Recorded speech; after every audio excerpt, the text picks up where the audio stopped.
Hey, so I just want to come on here and be honest and vulnerable because I don't think I'm the only person going through this. But lately, I've been feeling very far from God. And I know it's not Him removing Himself from me, but it is me and my own actions distancing myself from the Lord. And I can definitely say something that I've been doing lately is running to everything else but God. When things get a little shaky, even when things are going great, who am I running to? That's the question. What am I running to rather than the feet of Jesus? And that's just been the question of the week for me. Who have I been running to? What have I been running to? What has been feeding me that God can't feed me? You know what I'm saying? And I was reading Jonah today, and Jonah was a prophet. This man knew God. This man knew what he was about, okay? Yet, Jonah was rebelling. He was running. He was hiding from God. Running from God, okay? He was making actions that just kept him going in a spiral. Just kept going.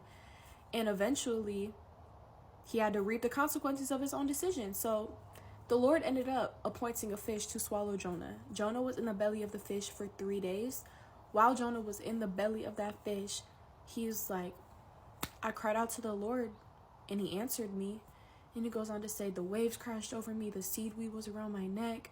And then verse 6 says, but the Lord took me out of that pit. The Lord indeed took him out of that pit. And it's like, well, dang, Jonah ain't deserved that. He did not deserve his mercy. He did not deserve his goodness. And then I'm like, well, I don't deserve his mercy. I don't deserve his goodness. There's nothing that I've done to deserve anything. There's nothing that we have done to deserve his mercy. There's nothing. Yet he still gives it to us freely. Yet he still loves us unconditionally. Yet he still sets us free.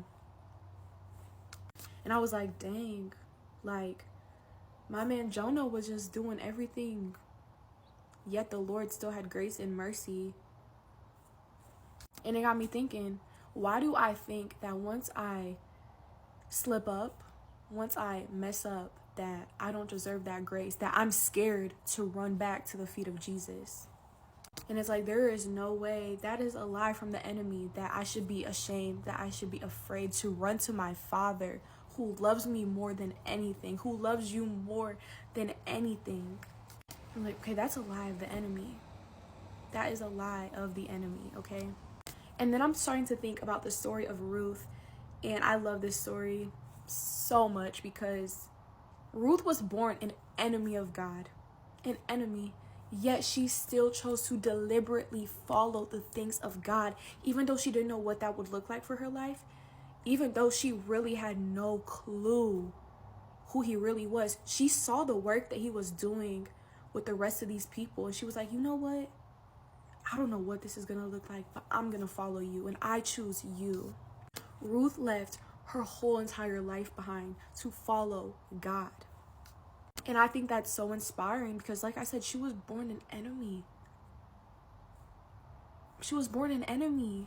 Yet, obviously, God still welcomes her with open arms. And she chooses him and he chooses her. And this also goes in, even though we make the deliberate choice to be enemies of God, there is still an open door for us to run back and to pursue him. Because Naomi, her stepmom, they were in a famine. They were in the middle of a famine. So they decided to leave Bethlehem, which also means the house of bread. The house of bread. They leave Bethlehem to go to the land of the enemy. And that was like, no bueno. Although they made that choice to go to another land, to pursue something other than the Lord, God still had that open door, those open arms for them to run back to him and to pursue the things of him. And I think a lot of the times our struggle is a setup. There is still an opportunity for us to come back into the things of God. God honors pure intentions that align with his will for you, okay?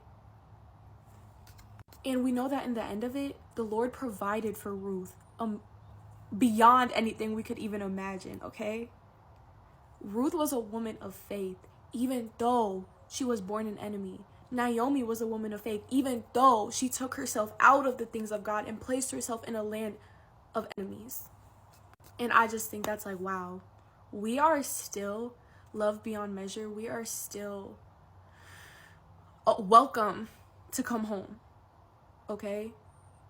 But run to him, pursue him, choose him, okay?